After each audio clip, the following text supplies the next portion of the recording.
Assalamualaikum warahmatullahi wabarakatuh. Alhamdulillah wassalatu wassalamu ala rasulillahi amma ba'du. Rekan-rekan beriman yang semoga dirahmati Allah Ta'ala, kesempatan kali ini saya akan meneruskan video sebelumnya, pembekalan Ramadan, dan tema sore hari ini adalah ada 3 kelompok penyambut Ramadan. Anda ada di posisi mana? Jadi ketika Ramadan tiba, manusia atau muslim terbagi menjadi 3 kelompok. Nah, 3 kelompok ini kira-kira kita ada di mana? Ada di posisi mana? Ya, jadi dalam penyambutan itu ada di posisi mana? Posisi pertama kah, kedua, atau yang ketiga?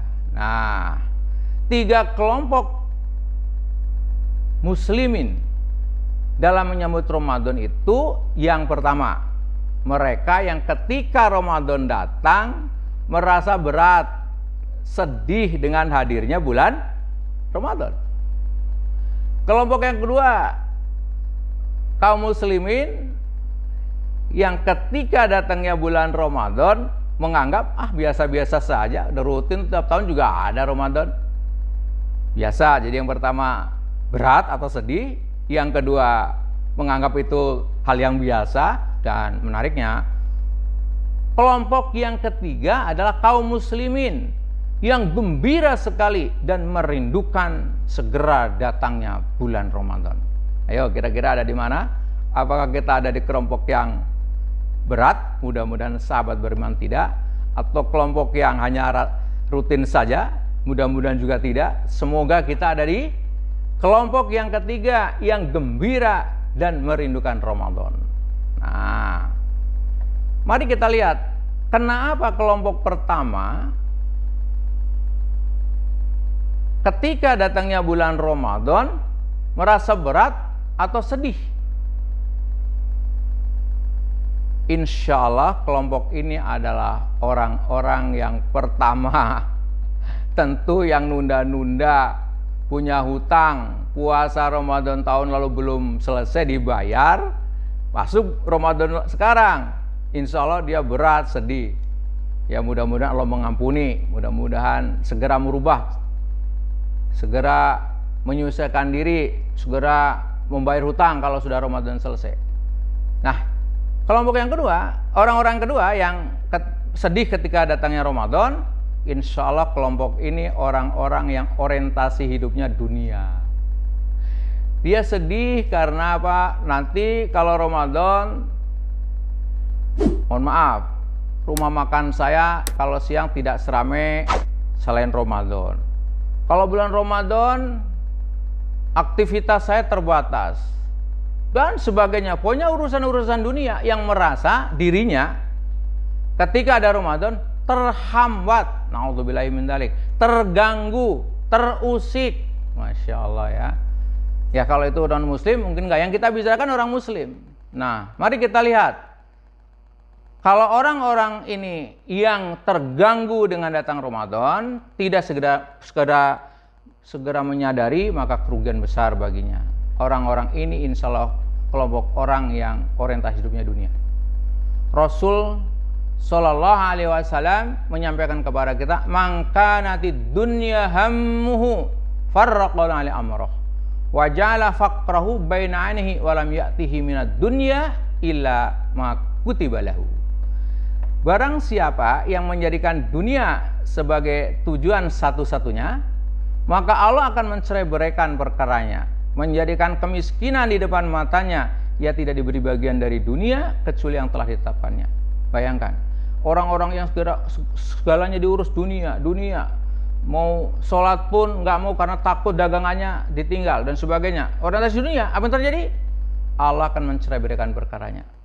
Jadi hatinya jadi resah, gelisah, hatinya dibikin miskin oleh Allah, dan dunia tidak mendatangi kecuali yang sudah tertulis. Kemudian Ibnu Qayyim al-Jauziyah menyampaikan, muhibbud dunya la yanfaq min thalath, hammun lazimun wa ta'abun daimun wa hasratun la tanqadi. Pecinta dunia tidak akan lepas dari 3 hal. 1, kesedihan, kegelisahan yang terus-menerus. Yang kedua, kecapean, keletihan yang berkelanjutan. Yang ketiga, penyesalan yang tidak pernah berhenti. Pendek kata, sengsara sekali orang-orang pecinta dunia. Hatta datang kabar gembira Ramadan yang penuh berkah pun dia sedih, dia merasa berat dan lain sebagainya. Yang kelompok 2 yaitu ketika datangnya bulan Ramadan menganggap biasa dan hal rutin. Jadi nggak membuat bagaimana Ramadan ini menjadi Ramadan terbaik. Siapa yang menjamin bahwa kita akan sampai Ramadan yang akan datang? Maka kalau betul Ramadan ini Ramadan terbaik, maka akan melakukan terbaik. Orang ini nggak, biasa-biasa saja. Padahal kita tahu dalam konsep motivasi sering disampaikan dengan melakukan cara yang sama, hasilnya nggak pernah. Hasilnya akan sama. Kalau kita ingin mendapatkan hasil yang berbeda, lakukan cara berbeda. Intinya, kalau Ramadan tahun dulu kita tidak membuat target, sekarang nggak membuat target, sama hasilnya. Tapi kalau ingin berubah, lakukan, ingin mendapatkan hasil berbeda, lakukan cara berbeda. Dulu tidak membuat target, nggak maksimal. Sekarang bikin target, hasilnya maksimal. Dulu tidak ada kajian Quran, tidak membaca terjemah Al-Quran. Sekarang membaca terjemah, kajian, maka insya Allah ada hidayah dan sebagainya. Lakukan cara berbeda untuk mendapatkan hasil yang berbeda, dan ini nggak akan didapat oleh orang-orang yang menganggap Ramadan biasa-biasa saja. Coba lihat peringatan Allah kepada kita, kepada kelompok rata-rata ini yang menganggap rutinitas biasa saja. Allah berfirman di surat Al-An'am ayat 116, wa in tuti aktsara man fil ardi yudilluka an sabilillah yattabi'u illa dhanna wa in hum illa yahrusun. Dan jika kamu menuruti kebanyakan orang-orang yang di muka bumi ini, niscaya mereka akan menyesatkanmu dari jalan Allah. Mereka tidak lain hanyalah mengikuti prasangka belaka, dan mereka tidak lain hanyalah pendusta terhadap Allah. Lihat orang rata-rata, dia hanya melakukan rata-rata, hasilnya rata-rata. Sementara orang-orang beriman adalah orang yang di atas rata-rata. Datang Ramadan dia akan melakukan yang rata-rata orang tidak lakukan. Yang kelak keluar dari Ramadan, insya Allah mereka orang-orang beriman akan menikmati yang rata-rata orang lain tidak nikmati. Dan kelompok yang terakhir, yaitu kelompok yang ketiga, mereka orang-orang muslim, mukmin yang gembira dan merindukan datangnya Ramadan. Apa ada contoh sih orang-orang soleh yang merindukan Ramadan? Kita ambil misalkan saja para sahabat, lihat. Dikatakan di sana, kanu yada'unallaha sittata ashhurin ayablughahum syahra Ramadan tsumma yada'unallaha sittata ashhurin ayataqabbalahu minhum. Mereka para sahabat, rekan-rekan yang dirahmati Allah, berdoa kepada Allah selama 6 bulan agar mereka dapat menjumpai bulan Ramadan. Subhanallah. Saking merindukannya Ramadan, 6 bulan sebelum Ramadan dia sudah berdoa. Nah, kita pernah di Sa'ban kan berdoa. Sebagian masih beruntung, masih bersyukur kita berdoa. Sebagian orang nggak lagi, kaget aja kita Ramadan. Nah, itu kelompok yang satu kedua. Orang ketiga nggak. Merindukan. Para sahabat dan orang yang selalu terdahulu, 6 bulan sebelum Ramadan tiba, mereka sudah merindukan datangnya Ramadan. Gembira sekali. Makin dekat Ramadan, makin gembira, makin gembira. Karena apa? Dia tahu di dalam Ramadan ada sesuatu. Yaitu ada keberkahan, ada banyak keistimewaan dari Allah Subhanahu wa taala. Dan para sahabat setelah dia berdoa sebelum 6 bulan sebelum Ramadan, selesai Ramadan, Syawal, kemudian mereka pun berdoa selama 6 bulan agar amalan yang telah mereka kerjakan diterima oleh Allah Subhanahu wa taala. Dan kemudian setelah kita mudah-mudahan termasuk kelompok yang bergembira. Bukan gembiranya seperti anak kecil menyalakan petasan misalkan, atau jalan rame-rame gitu ya. Bukan itu. Kita harus gembira hati kita karena kita melihat sesuatu yang orang lain tidak melihat. Ada sesuatu yang menarik di bulan Ramadan. Kemudian kita mencoba menggali apa alasan kita bergembira, harus jelas ya. Bergembira karena bulan Ramadan saya bisa jual kurma banyak, bisa jual baju muslim, ya boleh saja itu bergembira dengan itu, tapi itu bukan pokoknya. Yang pertama tentu kita harus bergembira karena puasa Ramadan menghapus dosa. Rasul bersabda, as-salawatul khamsu wal jumu'atu ilal jumu'ah wa Ramadan ila Ramadan wa mukaffiratun ma bainahunna idza tunibatil kabair. Kalau terjemahkan, salat 5 waktu, salat Jumat sampai ke salat Jumat berikutnya, puasa Ramadan ke puasa Ramadan berikutnya adalah sebagai penghapus dosa apabila perbuatan dosa besar ditinggalkan. Hadis yang lain, man shoma ramadhana imanan wahtisaban ghufir lahu ma taqaddama min dhanbi. Siapa puasa bulan Ramadan karena iman, mengharap pahala dari Allah, maka dosa yang lalu diampuni. Kebahagiaan mana lagi melebihi dosa yang diampuni? Karena ketika kita berjumpa dengan Allah dan Allah akan memasukkan kita ke surga, di antaranya adalah kita harus bebas dari dosa-dosa kita. Dan Ramadan, kita masuk bulan Ramadan, berpuasa dengan baik, mudah-mudahan dosa kita terampuni. Yang kedua, Ramadan musim kebaikan, sedang Allah cinta kepada orang berbuat baik. Rasul SAW menyampaikan, tuftahu fihi abwabul jannah wa tulaku fi abwabun nar wa tusaffadu fihi syayatin unadi fihi munadin kulla lailatin ya baghiyal khairi halumma wa ya baghiyas syarri aqsir hatta yang qadiya. Kalau diartikan kurang lebih, bulan Ramadan, bulan di mana dibuka pintu-pintu surga, ditutup pintu-pintu neraka, setan-setan dibelenggu, dan berseluruh malaikat, wahai pencari kebaikan, sambutlah. Orang-orang suka berbaik, kenapa? Pahala dilipat kali gandakan di bulan Ramadan itu. Makanya orang berbuat baik, bahkan puasa, Allah yang akan balas, saya yang akan balas, kata Allah. Maka orang pencinta kebaikan suka sekali. Karena apa? Tadi digambarkan Ramadan seperti tanah yang subur. Indah bukan? Tanahnya subur, petaninya produktif, bibitnya unggul. Masya Allah. Dikatakan berikutnya, wahai pencari kejahatan, berhentilah. Demikianlah sampai berakhirnya Ramadan. Jadi selama Ramadan yang diseru pencinta kebaikan, ayo. Malaikat menyeru kepada kita, pencinta kebaikan. Allah cinta kepada orang baik. Dan malaikat kemudian menyeru kepada orang-orang yang berbuat kejahatan. Apa kata beliau? Berhentilah. Yang ketiga, Ramadan ternyata nggak sadar bulan kebersamaan. Coba perhatikan, bagi mereka yang sibuk kerja, berangkat pagi pulang malam, susah kan makan bersama. Selama Ramadan kita minimal bisa santap sahur bersama.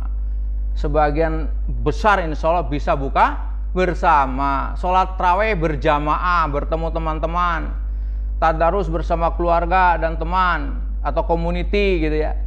Ada kultum, siraman rohani, kita duduk sebentar dapat ilmu dan sebagainya. Dan menarik lagi apa? Orang yang berpuasa akan mendapatkan kebahagiaan, yaitu ketika buka dan ketika bertemu dengan Robnya. Bagi mereka saudara-saudara kita yang hari ini sulit berbahagia, sambutlah bulan Ramadan selama kita puasa, dan insya Allah pasti setiap sore kita bahagia. Kenapa? Begitu mendengar adzan maghrib, siapapun, saya udah ngecek kepada mereka yang sudah tidak muda lagi, saya tanya, ada yang usia 70, usia 80, usia 60. Pak, apakah Bapak sudah tidak muda lagi seperti ini ketika mendengar adzan maghrib kalau Bapak puasa gembira? Gembira. Nah ini betapa mahal kebahagiaan, dan dengan mudah dengan puasa kita bisa gembira. Oke. Yang menarik, yang keempat adalah ada malam Lailatul Qadar. Jadi dari sekian, kenapa kita harus berbahagia? Kenapa kita harus gembira ketika memasuki bulan Ramadan? Karena di bulan Ramadan ada satu malam yang lebih baik dari 1000 bulan. Lailatul Qadri khairum min alfisyahr. Malam kemuliaan itu lebih baik dari 1000 bulan. Bayangkan Pak ya, kalau malam itu kita lagi baca Quran, dengan takdir Allah kita mendapatkan Lailatul Qadar, turun Lailatul Qadar, maka baca Quran semalam itu sama dengan 1000 bulan, 80 tahun lebih kita seperti itu. Kita sholat malam itu, lalu Lailatul Qadar turun, Masya Allah, seperti kita sholat 80 tahun lebih. Artinya apa? Orang yang merasa kemarin banyak dosa, kurang kebaikan, ini ada tanah yang sangat subur, mari kita ambil peluang bagus, iktikaf. Mudah-mudahan selama iktikaf, tanggal 21 sampai akhir Ramadan, ketika Lailatul Qadar, mudah-mudahan ketika itu kita sedang beriktikaf di masjid, dan semoga kita mendapatkan Lailatul Qadar. Dan puncak balasan daripada orang-orang yang gembira dengan Ramadan, kenapa? Dia tahu ada puncak balasan yang sangat istimewa untuk mereka yang masuk bulan Ramadan dan dia melaksanakan puasa. Seperti Allah berfirman di surat Al-Baqarah ayat 185, ya ayyuhalladzina amanu kutiba alaikumusyamu kama kutiba alal ladzina min qablikum la'allakum tattaqun. Hai orang-orang yang beriman, diwajibkan atas kamu berpuasa sebagaimana diwajibkan atas orang-orang sebelum kamu agar kamu bertakwa. Lalu kalau kita sudah bertakwa, apa yang kita peroleh? Menariknya, Allah menyampaikan kepada kita, balasan orang bertakwa akan menikmati yang rata-rata orang lain tidak nikmati. Rekan-rekan sekalian boleh ngitung, saya sudah mencoba menghitung lebih 28 balasan orang bertakwa dalam Al-Quran, dan saya menulis satu buku khusus tentang takwa sebagai gambaran orang-orang yang menikmati yang rata-rata orang tidak nikmati, tentang balasan orang bertakwa yang luar biasa. Coba saya akan bacakan 8 saja hari ini. Balasan orang bertakwa. Yang pertama, insya Allah dengan puasa Ramadan, kemudian kita puasa dengan baik, dibalas takwa oleh Allah Subhanahu Wa Taala, menjadi digolongkan orang mutakin. Maka ketika mutakin yang pertama, diterima amal ibadahnya. Surat Al-Maidah ayat 27. Yang kedua, diberi ilmu yang luar biasa. Al-Baqarah 282. Yang ketiga, diberi jalan keluar setiap problem. At-Tolak ayat 2. Yang keempat, diberi rizki dari arah yang tidak sangka-sangka. Surat At-Tolak ayat 3. Kelima, dimudahkan segala urusannya. Surat At-Tolak ayat 4. Yang keenam, orang bertakwa diberkahi hidupnya. Surat Al-A'raf ayat 96. Dan yang ketujuh, orang bertakwa dihapus dosa dan lipat gandakan pahala. Surat At-Tolak ayat 5. Dan yang kedelapan, orang yang bertakwa insya Allah mati masuk surga. Kepada siapapun hari ini, rekan-rekan yang beriman mungkin sedang mengalami masalah yang luar biasa, terasa gelap, buntu seluruh jalan, bergembiralah.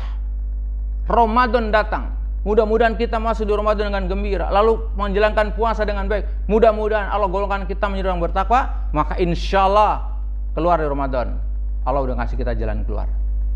Kepada saudara-saudara, hamba-hamba Allah, rekan-rekan beriman yang hari ini ngerasa rezekinya disempitkan, banyak urusan untuk modal, anak kuliah, dan lain sebagainya, bergembiralah. Karena sebentar lagi kita masuk Ramadan, berpuasalah dengan baik-baik. Mudah-mudahan keluar Ramadan, kita digolongkan Allah sebagai orang bertakwa, maka insya Allah Allah akan memberi rezeki kepada kita dari arah yang tidak disangka-sangka.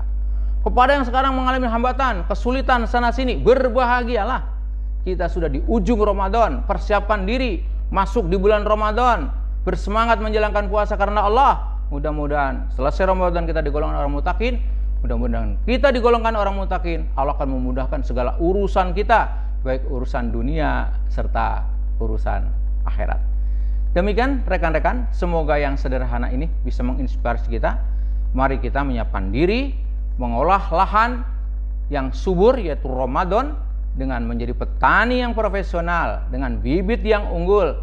Jangan lupa, setelah bibitnya unggul, maka tentu dengan 3, tanahnya subur, petaninya profesional, bibitnya unggul, mudah-mudahan kita akan panen raya, yaitu sebagai muttaqin. Assalamualaikum warahmatullahi wabarakatuh.